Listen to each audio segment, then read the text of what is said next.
All right, folks, out here at Dana Road over here in the West Dayton area, got this G443 is what he's saying on the radio. This is, I think, a loaded grain train that came out of Lima. They have one of the special heritage units leading, so... And let's just hope they're friendly, because I think I recognize this guy's voice on the radio, and I don't think he's one of the friendly ones. But I guess we'll find out.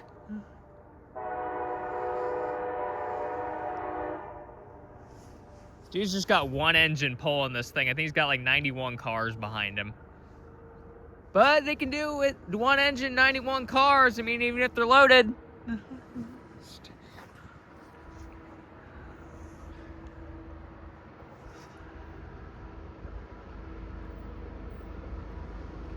Oh, okay, it's loaded ethanol. Okay, so it's B443 is what he's saying.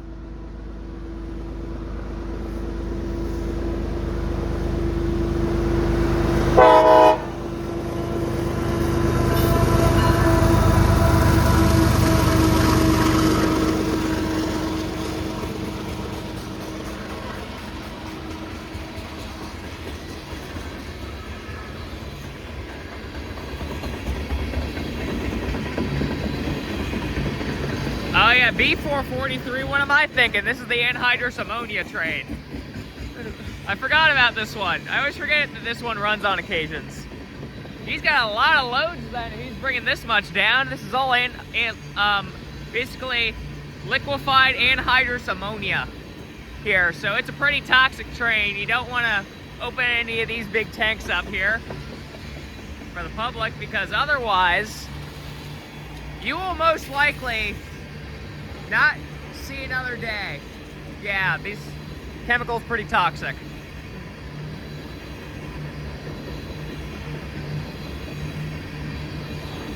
Yeah, all these big tanks here are loaded.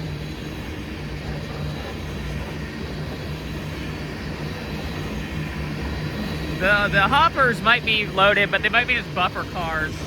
Usually is what it is. But I don't know why they have so many hoppers on each end. Usually they just run like a tiny tank on each end as a buffer, and then these big tanks are where the loads are.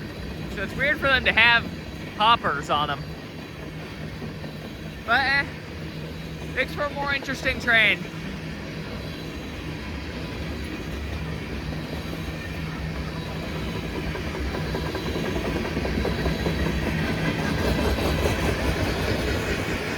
Maybe bringing some of this down to Cincinnati or something. I don't know. All I know is the wackiest B443 I've ever seen in my life.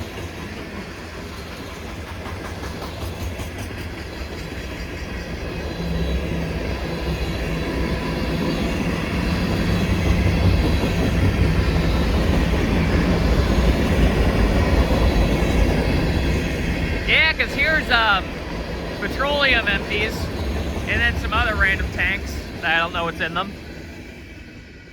Well, we got another one coming up behind him. This is B647 is going to be the next one. This one's loaded ethanol tanks. I know that for certain this time.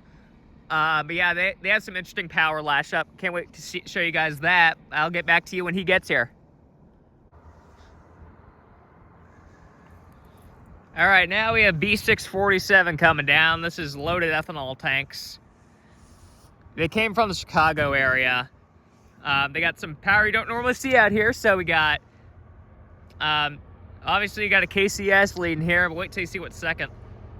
And I guess we'll find out if they're friendly or not, because I don't normally see trains that come off the Southwest Y at Deschler.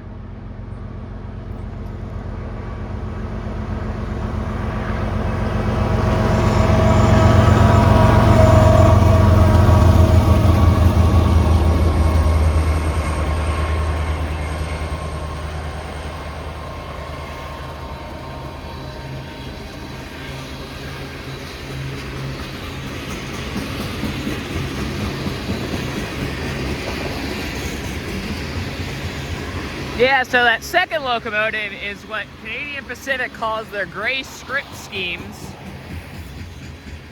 Those aren't very common, so if you can get one, get one. Also, this is just a bunch of loaded ethanol tanks here, so it's also another hazardous chemical. So, just so happens 2 hazardous chemical trains back to back, except this one, if you put fire to it, you don't want to do that. I would not recommend it. There's about 98 cars, so they've got probably 2 buffer cars, so 96 loads or so, which is about right for an ethanol train. And these are usually rerouted out of Chicago because they don't normally come through here. So it's not a normal thing to see them around here.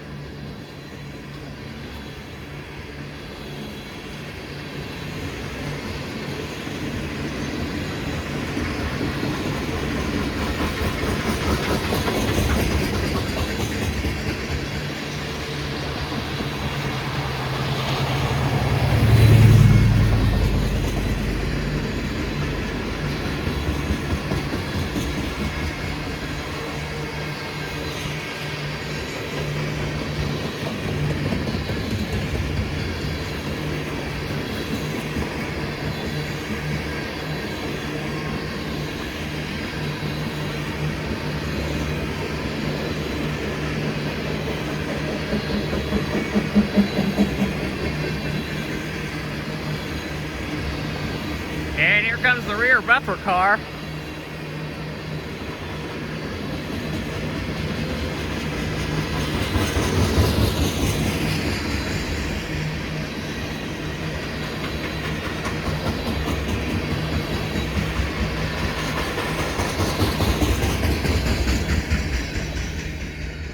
And it looks like, based on the signal down there, there's none other southbound lined up, so good to know, I guess. I think I'm gonna next train it until M560, and they are gonna have to wait all the way down in Trenton, which is like, let me think, we're at 57 here, so Trenton's about 33? So, yeah, it's quite a ways down there. It's over 20 miles to the south before there's another passing track. At Carlisle, apparently they tore out part of the crossing or a main line, so there's only the siding's the only thing that works there now, so, at least for temporarily, but yeah. So I guess I'll wait until 560 gets here. It's probably going to be over an hour, but I can wait.